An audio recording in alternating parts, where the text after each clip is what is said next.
বাবা খামেনির চেয়েও 10 গুণ বেশি কঠোর ছেলে মোজতবা। যেন সত্যিকারের বীরপুরুষ খামেনির মৃত্যুর পর ইরান এখন এমন জায়গায় দাঁড়িয়ে গেছে যেখানে রাগ আর প্রতিশোধী সিদ্ধান্ত চালাচ্ছে। যুক্তরাষ্ট্র ইসরায়েলের যৌথ হামলায় সর্বোচ্চ নেতা মারা যাওয়ার পর তেহরানের ভেতরে আর ধৈর্য ধরে কথা বলার জায়গা নেই। এখন সবাই চাচ্ছে বড় জবাব, দ্রুত জবাব, ভয় ধরিয়ে দেওয়া জবাব। এই পরিস্থিতিতে যদি খামেনির ছেলে মোজতবা ক্ষমতার সামনে চলে আসে তাহলে কূটনীতি আরও পিছিয়ে যাবে, সামরিক সিদ্ধান্ত আরও সামনে আসবে, আর পুরো মধ্যপ্রাচ্য নতুন করে আগুনে জ্বলবে। কারণ মোজতবার নাম উঠলেই একটাই ধারণা ঘোরে, সে বাবার মতো হিসাবি ধৈর্যের মানুষ না। সে বেশি কড়া, বেশি কঠোর, আর ক্ষমতা ধরে রাখতে গেলে আরও ভয়ঙ্করভাবে নামবে। খামেনির মৃত্যুর পর ইরানের ক্ষমতার ভেতরে যে নড়াচড়া শুরু হয়েছে সেটাকে এখন সবাই উত্তরসূরি যুদ্ধ হিসেবেই দেখছে। এই সময়টাই সবচেয়ে বিপজ্জনক, কারণ দেশের ভেতরে নিরাপত্তা বাহিনী, গোয়েন্দা বলয়, কট্টরপন্থী গোষ্ঠী সবাই একসঙ্গে শক্ত অবস্থান নেয়, কেউ ছাড় দিতে চায় না। এই ভেতরের খেলায় মোজতবার নাম বারবার আসে, কারণ দীর্ঘদিন ধরেই তাকে পর্দার আড়ালের শক্ত মানুষ হিসেবে বলা হয়।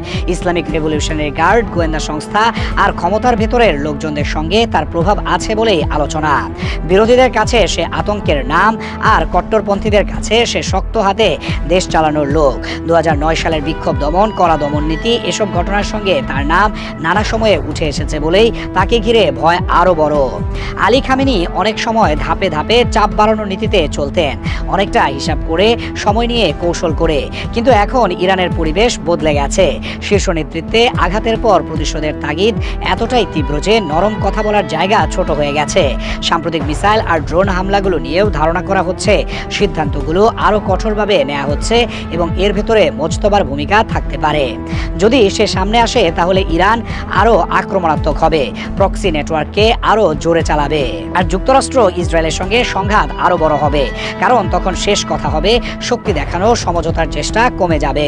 এই বদলের প্রভাব শুধু ইরানেই থাকবে না, লেবানন, সিরিয়া, ইয়েমেন, ইরাক, এসব জায়গায় ইরানের যে নেটওয়ার্ক আছে সেগুলো আরও সক্রিয় হয়ে উঠতে পারে। উপসাগরীয় দেশগুলোর ওপর চাপ বাড়বে, কারণ যেখানেই উত্তেজনা বাড়ে সেখানেই বন্দর, বিমানবন্দর, তেল, অবকাঠামো সব ঝুঁকির মধ্যে পড়ে। একই সঙ্গে পারমাণবিক কর্মসূচি আর বিশাল মিসাইল ভান্ডার নিয়ে পশ্চিমা উদ্বেগ আরও বেড়ে যাবে। নতুন নেতৃত্ব যদি কঠোর হয় তাহলে নিষেধাজ্ঞা, পাল্টা চাপ, সামরিক প্রস্তুতি সবই বাড়তে পারে, আর এতে আগুন আরও ছড়িয়ে পড়ার সুযোগ তৈরি হয়।